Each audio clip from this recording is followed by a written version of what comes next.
I just lived through something a parent should never have to explain. A fake cop drew a loaded gun on my 10-year-old. Why? Because of a toy. They thought flashing a badge would shut it all down, but all they really did was pick the wrong dad to mess with. Let me take you back to the beginning. Before starting, let me know where you're listening from today. We moved here for peace, wide lawns, white fences, neighbors who waved with all 5 fingers. And for a whole 7 days, I actually believed it. Thought I'd landed in one of those real estate fairy tales, charming community, great schools, low drama.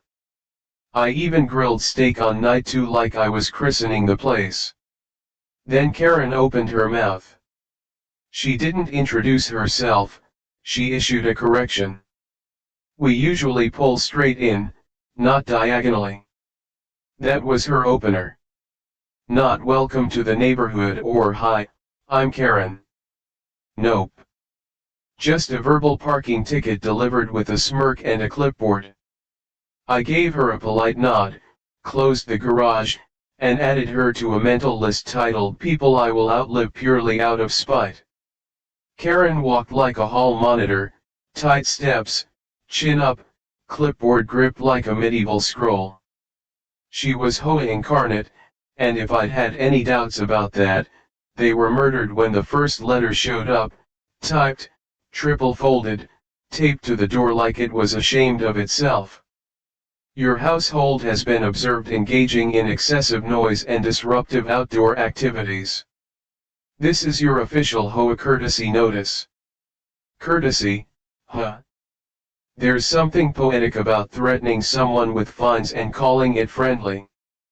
Now, let me introduce the real MVP of this story, my son, Alex. 10 years old. Pure trouble in human form. Skinny as a pretzel stick, empowered entirely by sugar and imagination. He doesn't walk, he launches. He once tied a GoPro to a squirrel. That was a Tuesday. He made a flamethrower out of an aerosol can and a grill lighter. That was a Sunday. Kid's a creative genius with the attention span of a TikTok. So yeah, Karen hated him instantly. Her first report, unsupervised child. He was in the backyard with a Capri Sun and a water blaster. I told her that. She told me there were community standards. Cool. Then came the $50 fine. Violation, improper recreational usage of outdoor space. Translation, Alex had built a cardboard rocket launcher that shot marshmallows and accidentally launched one into Karen's bird bath. Honestly, I should have fined her for owning the world's most aggressively placed bird bath. Things escalated fast. The next week, 2 dudes in matching navy windbreakers came sniffing around. Their badges looked like something printed at Office Depot. One had tactical gloves for, what? Trimming hedges at high speed? They didn't say who sent them, but Karen was watching from across the street like she was live streaming an ambush compliance check. For you, a free like is easy. But for me, it is the greatest support and encouragement. For this video, can you give me 1 like and 1 subscription? Thank you very much. Your yard has a reported structure that violates HOA landscaping guidelines, one of them said, flipping a notebook open. You mean the box fort? I asked. Fortified cardboard, he clarified. Obstructs visual line of sight from the street. From what? Joy. Alex was in the middle of building a mud bunker with some PVC pipe and a Nerf turret. The structure was 4 Amazon boxes duct taped to a wagon. He called it the Defender 5000. I called it Tuesday. They left with more pictures than necessary and 0 answers. That night, I installed 2 new motion cams, and at 2:13 a.m., the feed lit up. Two figures, flashlights. Same windbreakers. One crouched near my hose reel. The other leaned close to our garage window, not peeking, recording. The red light on his phone flickered, then he panned across the front yard, slow, like he was taking inventory. I didn't breathe, just watched. Then the taller one approached Alex's bike. He picked it up, examined the spokes, then set it back down. He wasn't inspecting, he was casing. That's not HOA, that's premeditation. I downloaded the footage and didn't sleep. Not because I was scared, but because I was furious, and I knew this wasn't over. The next morning, Karen returned like a villain in a soap opera. Same outfit, same smug energy, only now she had a folder under her arm thick enough to choke a rhino. "This is your third documented infraction," she said, flipping it open. "Of what?" I asked. Alex stood beside me with a Pop-Tart and a foam sword. "Parental neglect, unregulated noise, unauthorized recreational structures." "You mean the slip and slide and the marshmallow cannon? They obstruct driveway visibility. Should I start charging you for the view?" Karen didn't flinch. She tapped her folder. "One more incident, and we'll escalate to formal enforcement." "You mean like the mall cops sneaking around my fuse box last night? That was a routine inspection at 2 o'clock in the morning? Some violations are best verified under low light conditions." Alex looked up at me. "Did I do something wrong?" I crouched beside him. "No, buddy. You just exist louder than she likes. That's not a crime." He didn't smile. He didn't go outside that afternoon. And that pissed me off more than any fine ever could. As Karen turned to leave, she paused. She leaned in real close. "You think this is about your son?" "It's not. It's about keeping this place clean." She smiled. "If you can't control him, we will." Then she turned and walked off like she just dropped a mic instead of a threat. I stood there on the porch, heart pounding, fingers twitching. Not scared, just done. This wasn't about lawn maintenance. This wasn't about water balloons or box forts. This was about control, and Karen? She just declared war. And the next time someone showed up, they didn't knock. They didn't measure the lawn. They didn't take pictures. They pointed a gun at my son. You ever see a guy walking up your driveway with so much fake authority you can actually hear the sound of his ego dragging behind him? That was Daniel. It had been 3 quiet days since Karen's "we will control him" line, and like a fool, I thought maybe she'd finally backed off. Nope. She just upgraded her tactics from clipboard to cosplay. I was in the garage tuning Alex's busted gear set when I heard it, the heavy thud of combat boots on concrete.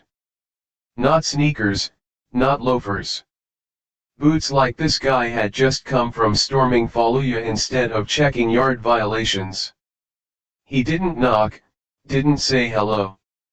He just stood at the edge of the garage, staring in sunglasses, on despite the fact it was barely 9 a.m. My dog growled first. That's how I knew we had a problem. "Sir, I need a word." He had that cheap cop posture, hand near his belt, chin tilted just enough to suggest he thought he was about to issue a citation and a life lesson. The patch on his windbreaker said HOA Patrol, Risk and Response Unit, which I guess is HOA speak for a guy who watches too many Jason Statham movies. "You the homeowner?" "No, I'm the guy who breaks into garages shirtless to fix other people's bikes." We've had reports of unsafe activity involving a juvenile male on this property. Let me guess, code red water balloons. Sir, I'm going to need you to take this seriously. Oh, I am. I'm seriously wondering if you printed that patch at Kinko's or just colored it in yourself. That didn't go over well. He puffed up like a rejected firefighter. This is a formal citation. Dangerous projectiles launched from private property. Let me guess, the marshmallow cannon again. Repeated violations have escalated your household to Tier 2 risk status. Tier, what? Are we a Call of Duty lobby? Daniel handed me a printed fine, $250. Violation, improper projectile deployment. I looked down at it like it had personally insulted my intelligence. Then I looked past Daniel, straight at Karen standing across the street, holding her phone, smiling like she was watching a live episode of Neighborhoods Gone Wild, Power Trip Edition. Daniel walked off with the stiffness of a man who takes himself too seriously and his authority not seriously enough. And I thought, okay, he's a problem, but maybe that's it? Spoiler alert, that was not it. The next day, he came back. Didn't knock, didn't call, just walked directly into my backyard like he'd been deputized by Satan himself. Alex was crouched near the sandbox, building a Hot Wheels domino trail. Daniel stood over him, hands on his hips, eyes scanning like Alex was constructing an IED. Son, he said. Step away from the device. Alex looked up like he'd been caught holding a lit match in a fireworks warehouse. I got there in seconds. Hey. What the hell do you think you're doing? Sir, this is an active safety inspection. That device is a toy ramp. We've had reports of loud impacts and flying debris. Oh, God forbid a 10-year-old building a loop-the-loop. Arrest him for Lego terrorism, why don't you? Daniel didn't blink. Your son has repeatedly endangered this community. You say that like he's launching missiles. He's launching matchbox cars. It's still considered unauthorized testing of kinetic materials under HOA guidelines. I stepped closer. If you approach my kid again without me present, we're going to have a different kind of conversation. One that ends with real badges showing up. For you, a free like is easy. But for me, it is the greatest support and encouragement. For this video, can you give me 1 like and 1 subscription? Thank you very much. Daniel looked me dead in the eye. I go where the violation is. He left. Alex didn't say a word. He just packed up his toys and went inside. That night, I checked the camera feeds. I wish I hadn't. 1:36 a.m. Daniel walking the sidewalk slowly, deliberately, flashlight off. Karen stood by the street lamp, arms crossed. He paused by my mailbox, pulled out a small notebook, wrote something, then looked directly at the camera and smiled. I didn't sleep. The next morning, Alex unplugged one of his own projects. What are you doing? I asked. Nothing, he said, eyes on the monitor. He was taking apart the Turbo Tank 9000, a masterpiece of Nerf engineering. I don't think I should have it out, he mumbled. Why not? He said, I might get in trouble. He didn't say Daniel's name. He didn't need to. By this point, Daniel wasn't the only one patrolling. Karen's compliance force multiplied. Different guys, same fake badges. One stood on the sidewalk and measured the distance between our bushes and the curb. You guys ever measure your own lives with this kind of precision? I asked. The guy didn't respond. Pointed to a new fine notice taped to our front door. Violation, excessive shade coverage. The tree in our yard was allegedly casting shadows across Karen's driveway in the early morning. I wish I were joking. Alex stopped going outside. He'd crack the curtain, watch the driveway, then shake his head and walk away. I caught him drawing one day, stick figures of Daniel, Karen, and a big red X over our house. My stomach dropped. "You okay?" "They don't like us," he said. "They're scared of how smart you are," I replied. "I don't want to be smart anymore." I walked outside and screamed into the air, didn't even care who heard. So, I made the call. Not to the HOA, not to 911. To my brother. "We've got a situation. Bad. He's impersonating a cop, following Alex, shows up whenever he wants. You want me to come down?" "Nope. I want you to bury him legally. Give me a name." 2 hours later, I had Daniel's real name, no law enforcement record, no security license, but 2 previous impersonation charges, both mysteriously dropped.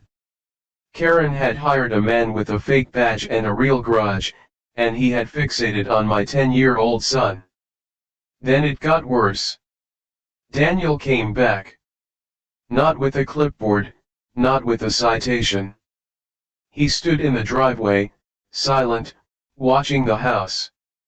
I stepped outside, looking for something. He didn't answer. He looked at Alex through the front window. My fist clenched so tight my palms went numb. "Leave," I said. Still no answer, just one slow nod. Then he turned and walked off. But the next time he came back, he wasn't just there to watch. He was armed, and my son was in his crosshairs. It was a Thursday. I only remember that because Alex had just crushed his spelling test and asked if he could blow something up in celebration. His exact words. "We compromised on a low-stakes backyard ambush, nothing loud, no projectiles over HOA-regulated altitudes, just foam darts, a ramp made of plywood and regret, and a remote control truck I'd modified to honk like a goose." For the first time in weeks, he was laughing. Real laughter. That deep, cackling snort laugh that only happens when your kid forgets the world's been closing in on him. And for 10 minutes, I let myself believe it was over. Then Daniel showed up. No knock, no warning, just the sudden sound of boots on concrete. Fast. Angry. Wrong. I stepped onto the porch and froze. Daniel wasn't walking this time, he was charging. Breathing hard. Focused. And in his hand? Not a clipboard, not a citation pad, not a flashlight. Something black. Heavy. Familiar. It hung low at his side like a dead weight. And the second I saw it, something inside me snapped cold. It was a gun. Not holstered, not secured. Outside. Exposed. Carried like it had a job to do. Alex saw him before I could say a word. The laughter died in his throat. He didn't scream. He didn't move. Daniel raised the weapon. "Kid," he shouted. "Put it down." Alex didn't move. "Put it down." The it in question? A black nerve controller with 2 joysticks and a red LED that blinked like a toy from Walmart. Daniel saw a threat. I saw my son, barefoot on the sidewalk, confused, small. So small. And frozen. I moved. I don't remember crossing the grass. I remember sprinting, but my feet never touched the ground. One second I was on the porch, the next I was standing between Daniel and Alex, with my arms wide like wings. "Lower the gun!" I roared. Daniel twitched but didn't drop it. I said, "Lower it." That device was reported as surveillance grade. It's a toy, you psychopath. For you, a free like is easy. But for me, it is the greatest support and encouragement.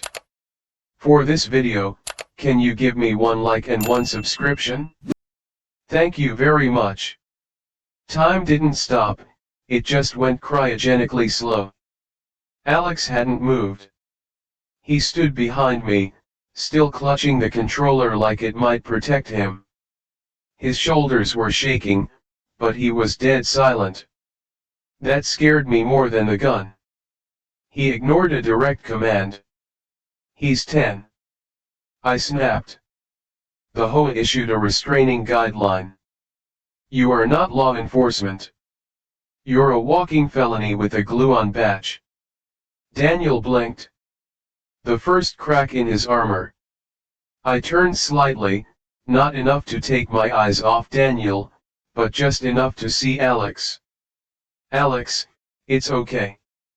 I'm right here." "He has a gun," Alex whispered. "I know. Did I do something wrong?" He backed up one step, two. His arms locked at his sides like he didn't know what to do with them. His breath got stuck, like someone had unplugged him. No scream, no sound, just those wide, wet eyes staring past me like I wasn't even there. "No, buddy," I said, voice breaking. "You just played in the wrong neighborhood." Daniel stepped forward. The barrel twitched. I felt Alex press into my back like he was trying to disappear into me. And just as I started to raise my arm, just to shield him even if I couldn't stop a bullet, I heard it. The sirens. One cruiser, then another, then two black SUVs that didn't even pretend to slow down. They rolled in hot, lights blazing, tires screaming. Daniel spun around. His body stiffened. His hand trembled. Doors flew open. Real deputies stepped out. And at the front of the charge? My brother. Sheriff badge gleaming, eyes locked on Daniel like he already knew what he'd done. He didn't yell. He didn't draw. He just walked up and said, "Drop it." Daniel hesitated, like he still believed. There was a universe where he was in control. "This is a sanctioned operation," he barked. "You're impersonating an officer and pointing a loaded weapon at a child. I have jurisdiction. You have 5 seconds." Daniel dropped the gun. Hard. Before it hit the grass, 2 deputies tackled him so hard they knocked the wind out of the air. Alex collapsed into me. I wrapped my arms around him like they were the last safe place in the world. Daniel was screaming, "It's a setup. This is a hit job.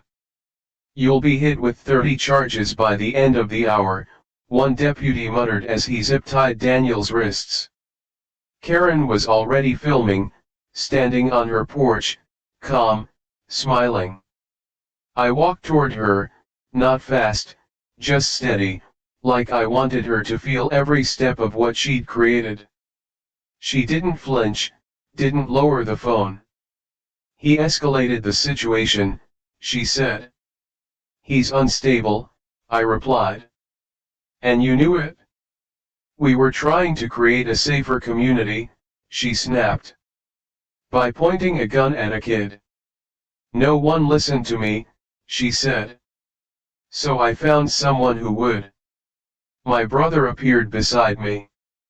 "Ma'am," he said, "we'll need a statement." He was hired through official HOA contracts. "You'll need a lawyer." She swallowed. For the first time in her reign of terror, Karen didn't look smug. She looked nervous. By sunset, Daniel was in the back of a cruiser, his gun tagged and bagged, his badge fake, his authority gone. I sat on the curb with Alex. He hadn't said much. He watched the empty spot in the street where his RC car had been flattened during the commotion. "Can I build a new one?" he asked. I looked at him. He was still shaken, still cracked, but not broken. "Yeah," I said, "you can build anything you want. Maybe rocket boosters this time." He mumbled. I smiled. Just a flicker, but it was enough. But that wasn't the end. Because once the reports were filed and Daniel was booked, we reviewed the body cam footage, and what he said during the takedown wasn't just an excuse. It was a confession. The kind that made Karen's clipboard empire collapse in one breath. You know how sometimes you win an argument and it feels hollow? Yeah, this wasn't that. Watching Daniel get face-planted into the grass by real deputies while screaming about jurisdiction was hands down the most satisfying thing I'd seen since I moved into this neighborhood. But I wasn't celebrating, because I knew Daniel was just the middleman. The question was, who sent him, and how deep did it go? The body cam footage hit the news the next morning. We were in my brother's office, me, 2 deputies, a legal assistant, and my brother, who was already 2 cups deep into the kind of coffee you only drink when you know something bad's coming. The footage started. Daniel's in the back of the cruiser, sweaty, rambling, voice raised, cracking. Then came the line that changed everything. "She told me to scare him. Said the kid needed to learn consequences." Everything stopped. My brother rewound, played it again, slower, louder. "She said the kid was dangerous, that his dad was some kind of problem. Said if I didn't handle it, she'd find someone who would. Not the HOA, not they, not the board. She. Karen. That wasn't a theory anymore, that was a confession. For you, a free like is easy. But for me, it is the greatest support and encouragement. For this video, can you give me 1 like and 1 subscription? Thank you very much." My brother paused the video, looked at me. "You want to go nuclear?" I didn't hesitate. "Light it up." I didn't just file a complaint, I started a campaign. See, I don't advertise what I used to do before we moved here. I wasn't flipping houses or managing spreadsheets. I was in the system. Investigations. Compliance. Federal level oversight. The kind of job that teaches you how to push paperwork until it hits like a freight train. And more importantly, I had friends. I made calls, pulled favors, triggered audit requests, used burner access I hadn't touched in years. In under 48 hours, we had everything. The HOA's full violation archive. Payment trails. Redacted financials that weren't redacted anymore. Karen's forged emails. Envelopes. Fines. Administrative fees deposited into a personal checking account tied to a consulting business that didn't exist. The account's beneficiary? Karen and her dog. Over $14,000 rerouted from community enforcement efforts to what looked a lot like a vacation fund. I scheduled a meeting with the HOA board. Only 3 showed up. One looked like he hadn't slept in a week. Another kept clicking a pen, with his knee bouncing under the table. I dropped a folder in front of them like a stack of bricks. "We didn't approve private enforcement," one mumbled. "You didn't approve anything," I said. She never asked. They flipped through the documents. Citations. Bank transfers. Daniel's call logs. She said she had authority, the third one offered weakly. She said a lot of things, I replied. And you believed her? You let her weaponize a fake cop? He pulled a gun on my son.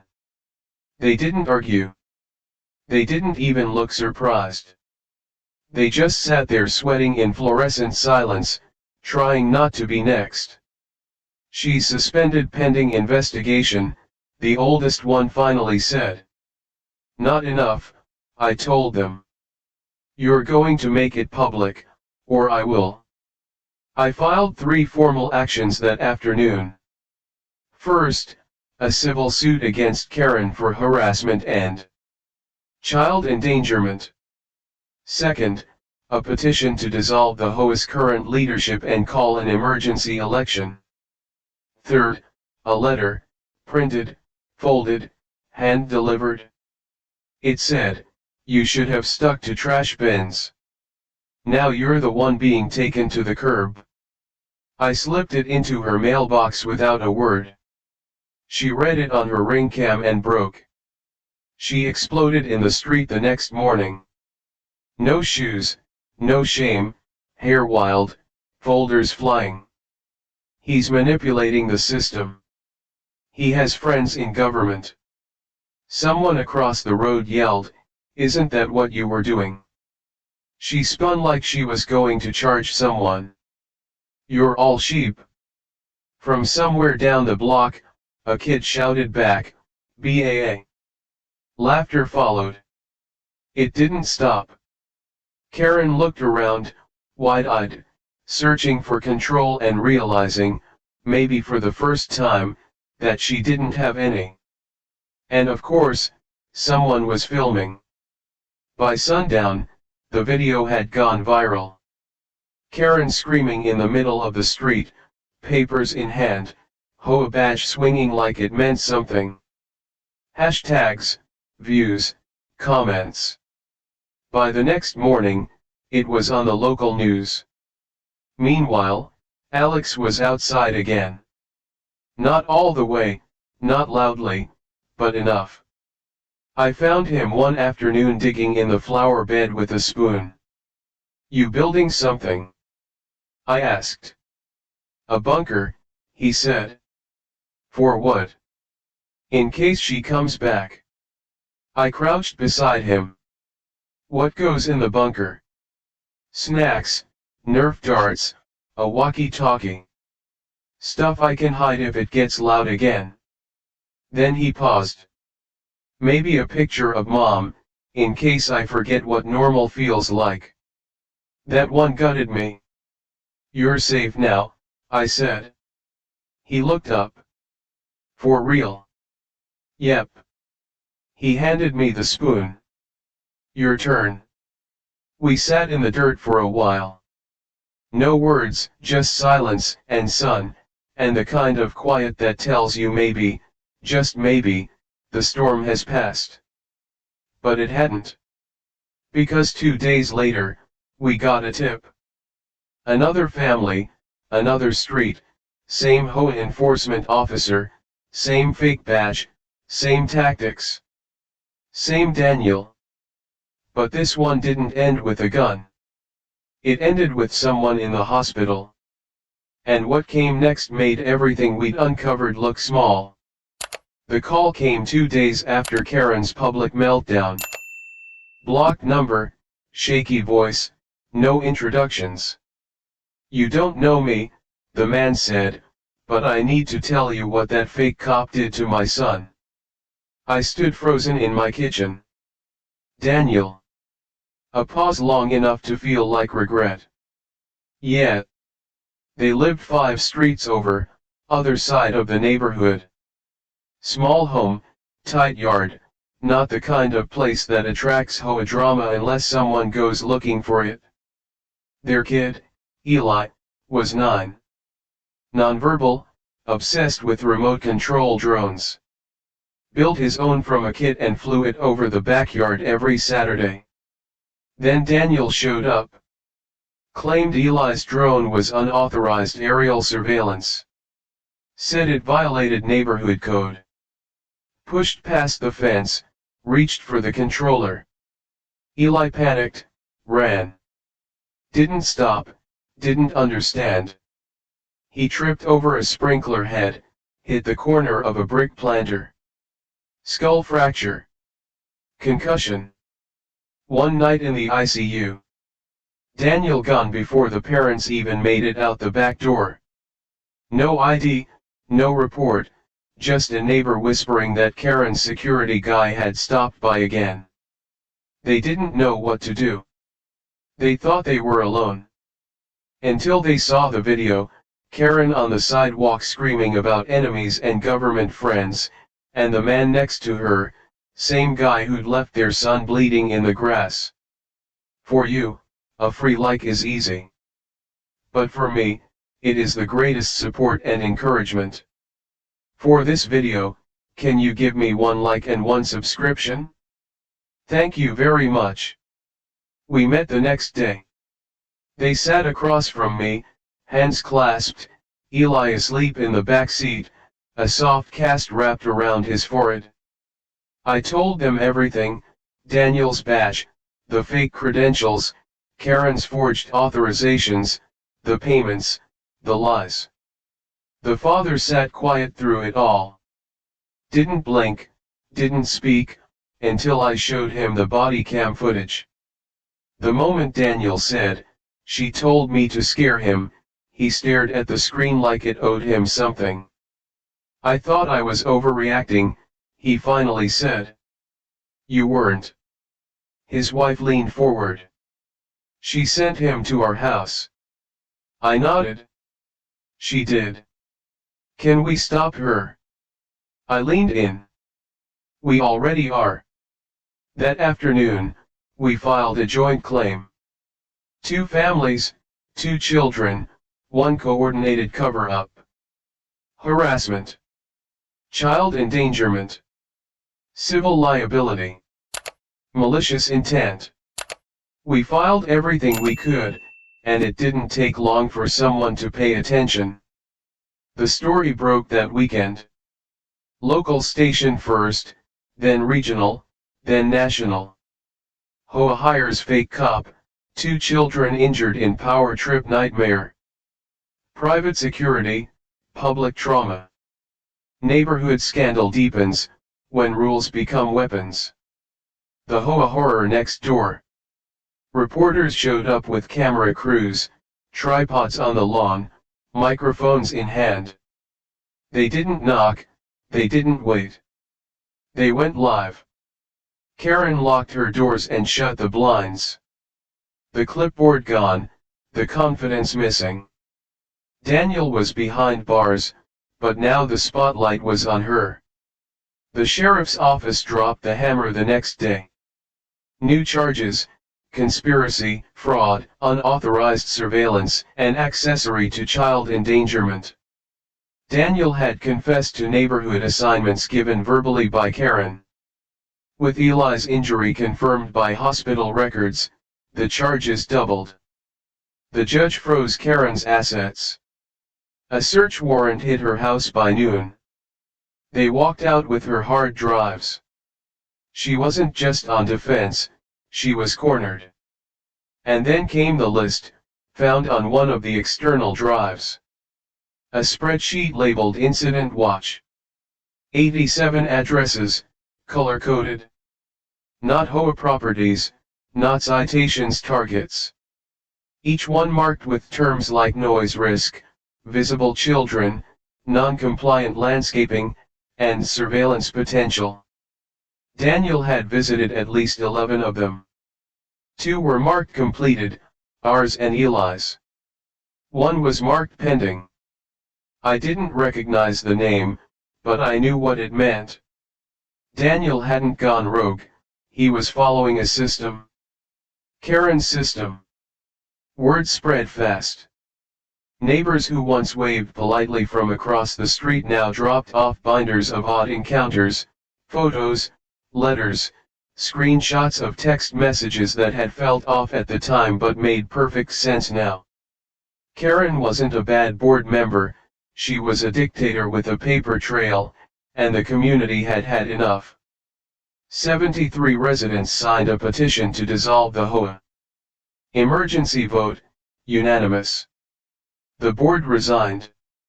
Karen was banned from participating in any future neighborhood governance. Her kingdom erased. The fines she'd issued invalidated. The complaints she'd faked purged. And every last document she'd signed flagged for legal review. She wasn't feared anymore, she was finished. The press wanted a statement. Karen gave one, standing stiff behind her attorney, surrounded by flashing lights and silence. I regret certain choices. That was all.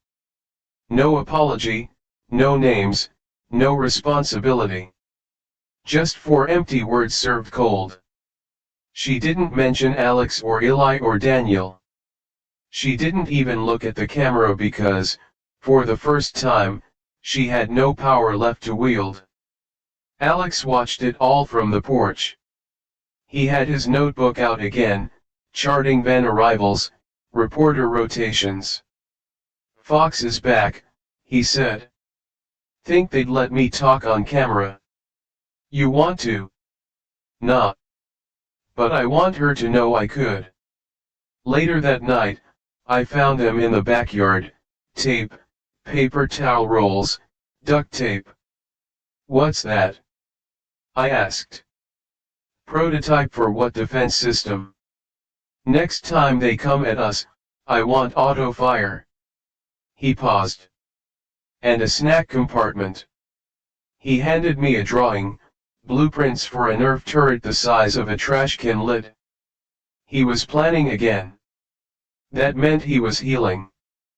But just when I thought it was done, just when I felt that first taste of real, grounded peace, my brother called. We need to talk, he said. What now? We found something in Daniel's truck. A file. Hard copy. And there's another family, another house. No security footage, no police report, but the kid's missing 2 front teeth, and his mom won't talk to anyone.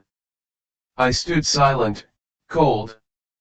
Daniel had more than a pattern, he had momentum, and he wasn't working alone. The clipboard was gone. Daniel was locked up. The HOA buried. I should have felt finished, but the list wasn't done with me.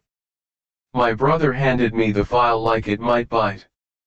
Third kid, he said. 5 years old. 2 missing teeth, bruised cheek. No footage, no complaint. Daniel not confirmed, but the timeline fits. And we found this. He pulled a sheet from a folder. 1 name, 1 address, 1 note, pending. Light resistance expected. No footage. That wasn't coincidence, that was target selection. I drove to the house that afternoon. No badge, no press, just a folder and a promise. Small place, low porch, curtains drawn. The woman who opened the door looked like she hadn't slept in days.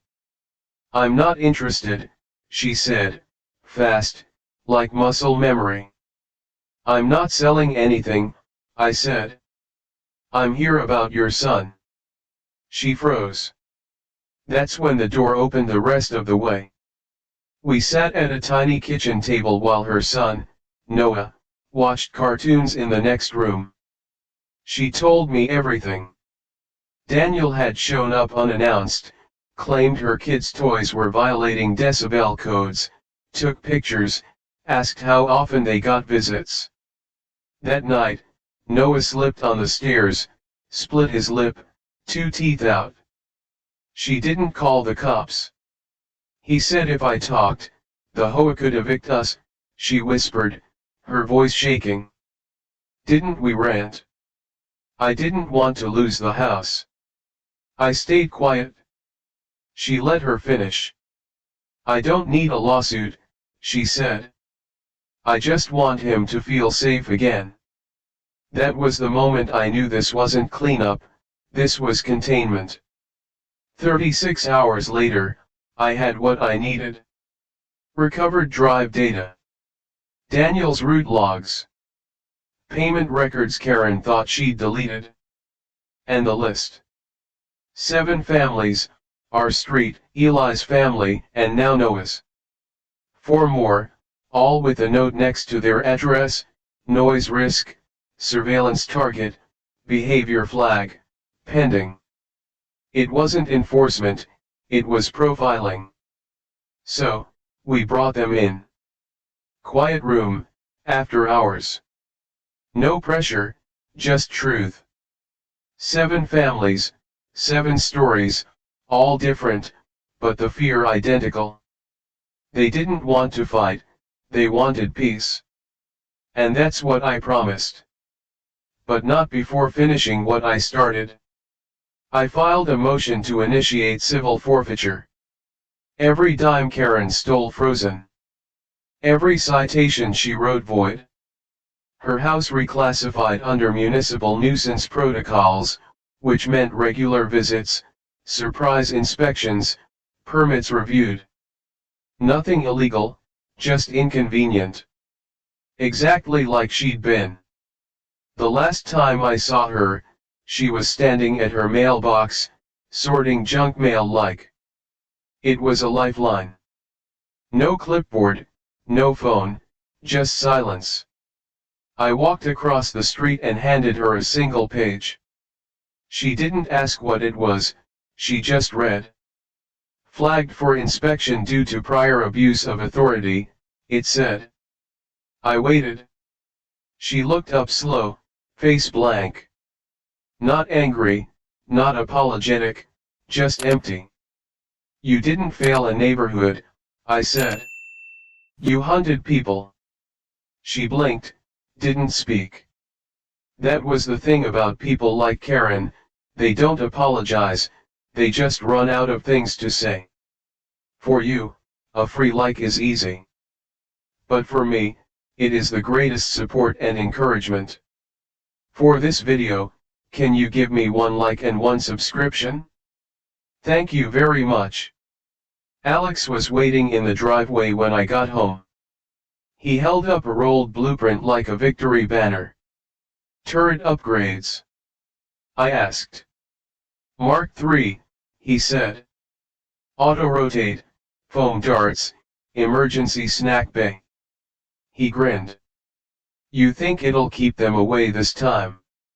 If not, I said, we'll build one with Wi-Fi and legal backing. He laughed, then taped a sign to the side, warning, justice installed. It was never just about HOA letters or fake cops. It was about power. About what happens when people believe rules only apply to other people. Karen thought the clipboard made her judge and jury.